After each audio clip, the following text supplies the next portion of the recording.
Hello everyone, मेरा नाम श्रद्धा पटेल है। आज मैं आपके साथ अपना आरआरबी पीओ का इंटरव्यू एक्सपीरियंस शेयर करने वाली हूँ। मैं जबलपुर से बिलोंग करती हूँ, बट मेरा इंटरव्यू इंदौर में था 11 नवंबर को। और मेरी रिपोर्टिंग टाइम 8:30 बजे थी सुबह मॉर्निंग में। और मेरा पैनल एक था, तो सबसे पहले मैं वहाँ 8 बजे पहुँच गई थी। अपने जो मुझे एड्रेस था, मैं वहाँ से 8 बजे पहुँच गई थी। फिर मेरा वहाँ डॉक्यूमेंट वेरिफिकेशन होने में काफ़ी टाइम लग गया था, क्योंकि मैं जल्दी चली गई थी, लेकिन पहले से ही वहाँ काफ़ी सारे लोग ऑलरेडी बैठे हुए थे। और मेरा डॉक्यूमेंट वेरिफिकेशन होते 10 साढ़े 10 बज गए थे। मैं एक फॉर्म दिया था, उसको फिल करना था बस, और फिर डॉक्यूमेंट को अरेंज करने के लिए लिस्ट दी गई थी, उसके हिसाब से डॉक्यूमेंट भी अरेंज करने थे। तो फिर बैठे थे सब लोग, जिनका नहीं होता, एक एक से नंबर आ रहा था सबका डॉक्यूमेंट वेरिफिकेशन के लिए। तो 10:30 बज गए थे। उसके बाद में फिर मेरा इंटरव्यू के लिए मुझे 11 बजे बुलाया गया था। लेकिन फिर वहाँ जो इंटरव्यू रूम होता है उसके बाहर बैठे थे, एक दो लोग से बैठ रहे थे, एक अंदर जाता था फिर कोई दूसरा आ जाता था। तो ऐसे वहाँ और भी पैनल के थे, मतलब अलग अलग सोफा डाले थे। तो वहाँ एक पैनल का, फिर दूसरे पैनल का, तीसरे पैनल के, ऐसे अलग अलग 3 पैनल थे। तो वहाँ अलग अलग पैनल के बैठे हुए थे सब लोग। और तो मेरा पैनल 1 था, और वहाँ पहले 2 लोग ऑलरेडी बैठे थे जब मैं गई थी, तो मैं पहले दूसरी जगह पे बैठी थी। फिर मेरा मेरे 11:20 हो गया था, मेरा 11:20 पे नंबर आया था। तो मैं जब गई तो वहाँ जो सर अंदर फाइल देते हैं अपनी, मतलब जो अपने डॉक्यूमेंट्स की फ़ोटो रहती है, शायद वो रहती है उस फाइल में। तो आधा रूम का गेट आधा खुला हुआ था, लेकिन फिर भी मैंने उनसे अंदर आने की परमिशन ली। और फिर उसके बाद मैं अंदर गया था। पहले ही मैंने सबको गुड मॉर्निंग विश किया, फिर उन्होंने मुझे मास्क हटाने के लिए बोला और बैठने के लिए बोला। सबसे पहले उन्होंने मुझसे यही पूछा, कहाँ से हो आप? तो मैंने उनको अपना बताया कि मैं कहाँ से हूँ। मैंने पूरा प्रॉपर बताया कि मैं तहसील, कौन सी तहसील है, फिर डिस्ट्रिक्ट बताया मैंने उनको। तो फिर उन्होंने पूछा कि अच्छा आपने क्या किया है? और तो मैंने बताया कि मैंने ग्रेजुएशन में बीकॉम किया है। फिर उन्होंने श्रद्धा और क्या होता है एक चीज़ के साथ, श्रद्धा और सबरी। मैं श्रद्धा और मैंने कहा सर सबरी। तो वो कहते हैं हाँ यही सबरी। ये किसका वो है, मतलब उनका कहना था ये किससे रिलेटेड है। तो मैंने बताया फिर साईं बाबा से। तो फिर उनको पूछा कि उनको किस नाम से और जाना जाता था। तो मैंने बताया कि फ़कीर नाम, मतलब फ़कीर भी बोला जाता था उनको। फिर उन्होंने पूछा, सर ने पूछा कौन कौन लोग पूछते थे उनको। तो मुझे तो लगा कि सभी पूछते हैं, तो मैंने तो यही बोला था कि सर सभी लोग पूछते हैं उनको। तो फिर उन्होंने पूछा आपने कहाँ से आई हैं पहले, फिर उन्होंने ये पूछा पहले कहाँ से आई हैं आपने। तो मैंने वो बताया। फिर उन्होंने क्या किया है ये पूछा, मतलब ऐसा पूछा क्या किया आपने। तो मैंने ये बताया कि क्या किया, मैं बीकॉम किया है। तो मैंने बोला सर बीकॉम मैंने बोल दिया मैं सर मैंने बीकॉम कंप्लीट किया है। तो सब हंसने लगे, अच्छा कंप्लीट किया है? तो मैंने यस सर। फिर उसके बाद उन्होंने फिर वही साईं बाबा का पूछने लगे कि कहाँ जन्म हुआ था उनका, फिर कहाँ है उनका मंदिर, कहाँ ऐसा सब कुछ। फिर उन्होंने वो सत्य साईं बाबा का, उनका दूसरा जन्म सत्य साईं बाबा है फुटपाती का। फिर वहाँ उनका पूछा कि उन्होंने क्या काम किया है ऐसा। तो वो मुझे पता नहीं था, तो मैंने सॉरी सर बोल दिया। मतलब ये पता था कि साईं बाबा, सत्य साईं बाबा फुटपाती में है। तो लेकिन ये नहीं पता था कि उन्होंने क्या काम किया है। तो वो फिर सर ने खुद बताया वो।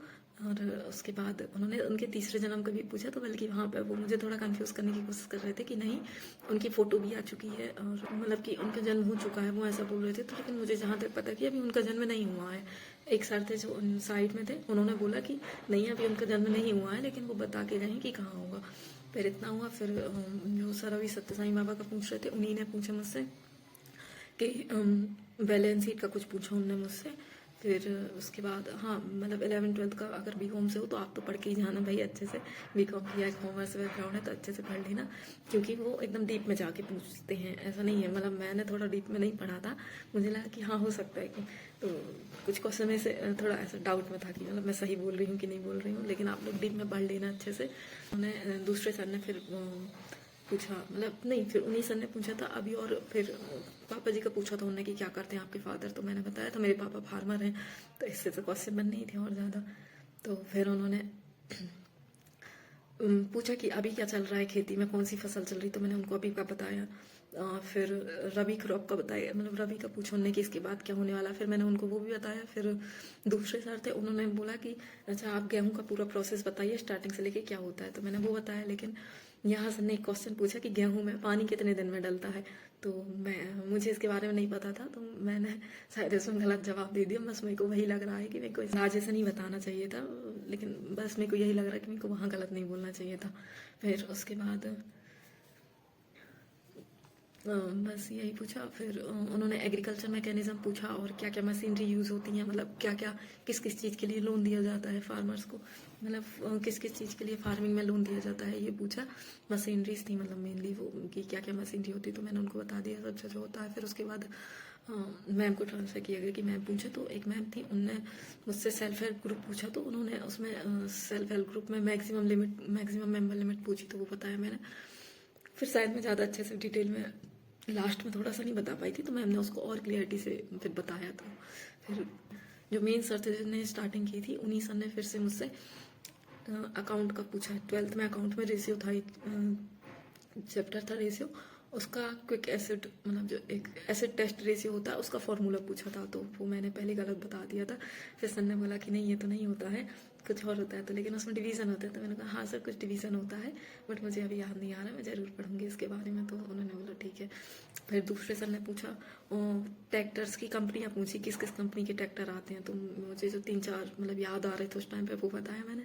फिर उन्हीं ने पूछा कि अच्छा भैंसों की कौन कौन से नाम, भैंस कौन कौन सी प्रजातियों की होती है, तो ये मेरे लिए थोड़ा मतलब हाँ सुना है नाम की कौन कौन सी प्रजातियों की होती हैं, बट उस टाइम ऐसे अचानक से सर ने पूछ लिया ना, तो वो याद नहीं आ रहा था। तो मैंने बोला फिर सर ने बोला कि देसी मुर्गा, तो मैंने कहा हाँ सर ये होती है, मुझे याद नहीं आ रहा था। फिर जो सबसे पहले स्टार्ट किया था सर ने, मतलब फिर एक सर ने पूछा कि मिल्क में कौन कौन से कंपोनेंट्स होते हैं, फिर मैंने वो बताया। बस उसके बाद इतना ही था मेरा इंटरव्यू। ओवरऑल सारा काफ़ी अच्छा एक्सपीरियंस था, बट ये था कि वो जो मैंने कुछ चीज़ें मैंने जो गलत बोल दी, मतलब 2 क्वेश्चन मेरे को लग रहा है जो मैं 2 क्वेश्चन मैंने जो गलत बोल दिए थे, आंसर उनके गलत दिए हैं, वो मुझे नहीं देना चाहिए था, बस मुझे वो लग रहा। और काफ़ी सारे क्वेश्चन मुझसे नहीं बने, तो मैंने उसमें सॉरी सर बोल दिया। लेकिन हाँ, बल्कि बीच में मेरे को थोड़ा सा नर्वस सा भी हो रहा था, तो उन्होंने बोला कि पानी पी लो, फिर पानी भी पिया मैंने। फिर बेस्ट किया मुझे और बोला कि ये टॉफ़ी रखी, वो लेके जाइए, तो मैंने टॉफ़ी लिया, सबको थैंक यू बोला और मैं बाहर आ गई। फिर बस यही था मेरा इंटरव्यू एक्सपीरियंस, और अच्छा लगा सबसे बात करके, मतलब सब लोग अच्छे थे। एक सर थे जो थोड़ा मुझे सीरियस लग रहे थे, जो मेन थे जिन्होंने स्टार्ट किया था मेरे से बात करना, और जो उनके बाजू में 2 सर थे वो काफ़ी अच्छे से, मतलब वो एकदम पूरे टाइम स्माइल ही कर रहे थे और हंस, मतलब जो मेरे से नहीं बन रहा था, जो सर पूछ रहे थे वो मेरे से नहीं बन रहा था, तो वो मुझे हेल्प भी कर रहे थे बीच बीच में कि ऐसा नहीं ऐसा।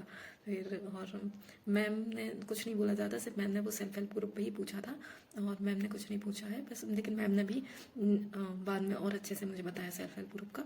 और बस फिर मैंने सबको थैंक यू बोला, और काफ़ी अच्छा एक्सपीरियंस था मेरा।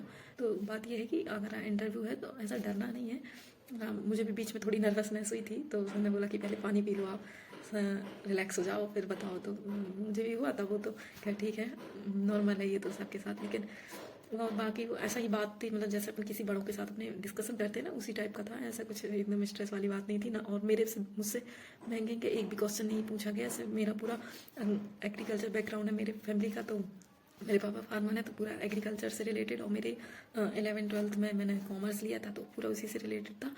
और मैं रूरल एरिया से बिलोंग करती हूँ, तो शायद इसीलिए वो सर ने ये भैंस का और ये पूछ लिया था शायद। और लेकिन ये पता होना चाहिए खैर अपन को, लेकिन मुझे भी पता था, लेकिन उस टाइम ऐसा था कि याद नहीं आया। लेकिन ठीक है, अच्छा ओवरऑल एक्सपीरियंस था। तो अब जिसका भी इंटरव्यू है तो आप लोग स्ट्रेस लेने की ज़रूरत नहीं है, आराम से प्रिपेयर कीजिए, और जो नहीं बनता आप आराम से मना कर सकते हैं कि सर मुझे याद नहीं आ रहा। मुझसे भी काफ़ी सारे क्वेश्चन नहीं बने थे, वो तो आप रिजल्ट ही बताएगा क्या होता है। तो और ऑल द बेस्ट जिसका भी अभी इंटरव्यू है, और कोई अगर क्वेश्चन हो तो प्लीज़ ज़रूर बताइएगा मुझे। Thank you.